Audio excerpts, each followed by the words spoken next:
व्याकरण विभाग में हम पिछली बार उपसर्ग ये परिभाषा और शब्द कैसे बनते हैं इसके उदाहरण देख चुके हैं।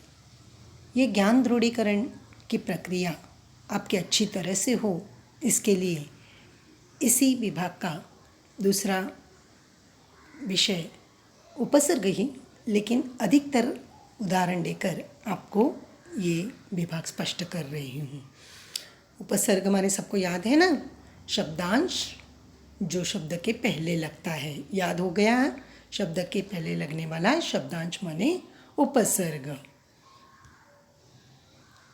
देखिए, अब कल कुछ शब्दों को हमने प्लस करके दिखाए गए थे, नए शब्द अर्थ होते हैं। आपके सामने अगर इस प्रकार वाक्य आए और वाक्यों में कुछ शब्द उपसर्ग वाले भी हो सकते हैं, वो कैसे हमें ढूंढना है ये इन उदाहरणों के द्वारा हम देख रहे हैं। निम्नलिखित वाक्यों में से उपसर्ग युक्त शब्द चुनकर लिखिए या बताइए। केवल शब्द देखने के बाद अ, वी ये हमने अलग किया।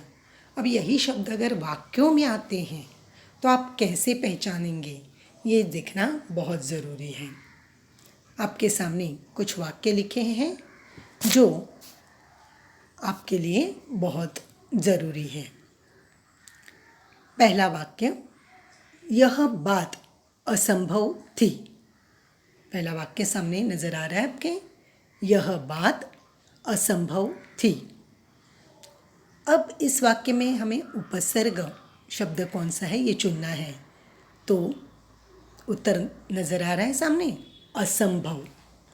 अब असंभव में मूल शब्द कौन सा है और उपसर्ग कौन सा है ये आपको तुरंत समझ में आना चाहिए। संभव ये एक शब्द है और अ ये उपसर्ग है। संभव असंभव, मैंने पहले भी कहा था, विरुद्धार्थी शब्दों के लिए इस प्रकार अ लगकर नया शब्द बनता है। जैसे कि हमने कल देखा था, न्याय अन्याय या संभव असंभव।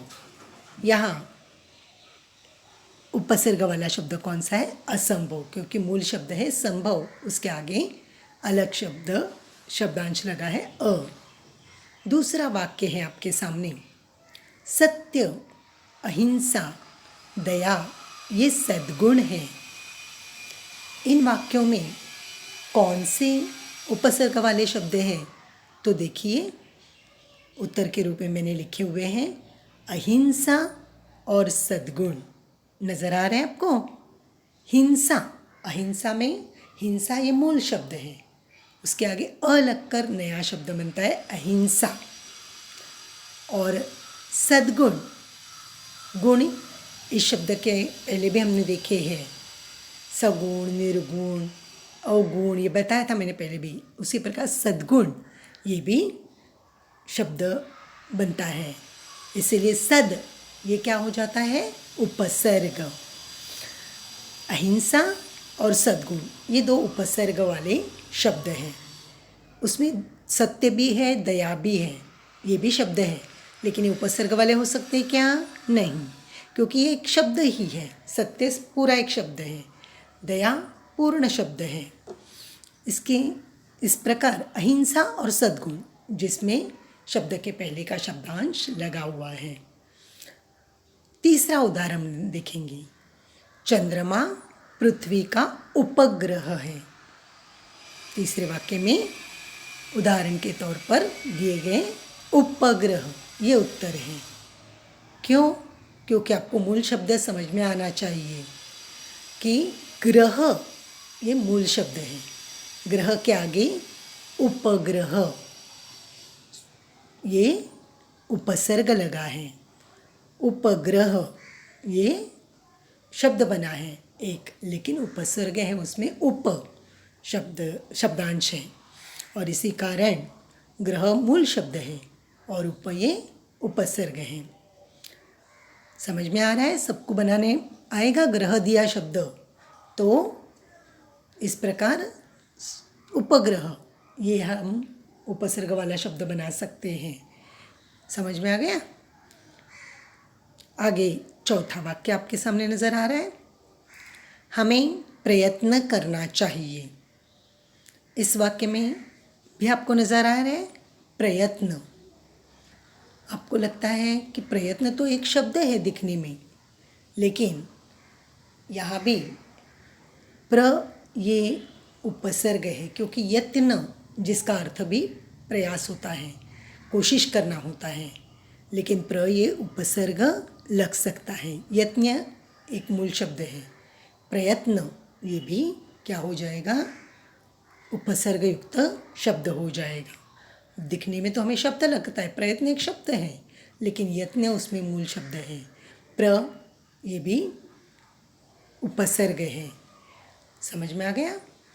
प्रभाग, भाग शब्द में लगता है, विभाग ये शब्द लगते हैं। उसी प्रकार प्रभाग, प्रयास, इन शब्दों में प्र ये विशेष रूप से उपसर्ग लगता है। आगे 5वां उदाहरण आपके सामने है। मैं प्रतिदिन पढ़ाई करती हूँ। मैं प्रतिदिन पढ़ाई करती हूँ। प्रतिदिन ये उत्तर आपके सामने है। उपसर्ग युक्त वाला शब्द हमने चुनकर लिखा है, क्योंकि इसमें मूल शब्द कौन सा है, दिन। दिन शब्द के पहले क्या लगा है, उपसर्ग लगा है प्रति। प्रतिदिन, प्रतिवर्ष, प्रतिमाह ये शब्द बन जाते। प्रति भी एक उपसर्ग युक्त का उदाहरण है, शब्दांश है वो भी। इसी प्रकार आज हमने इन उदाहरणों के द्वारा कैसे वाक्यों से उपसर्ग वाले शब्द हैं, जो शब्द के पहले शब्दांश लगे हैं, मूल शब्द कौन सा है और अलग उपसर्ग वाला शब्द कैसा बना है, ये हमने अच्छी तरह से समझ लिया है।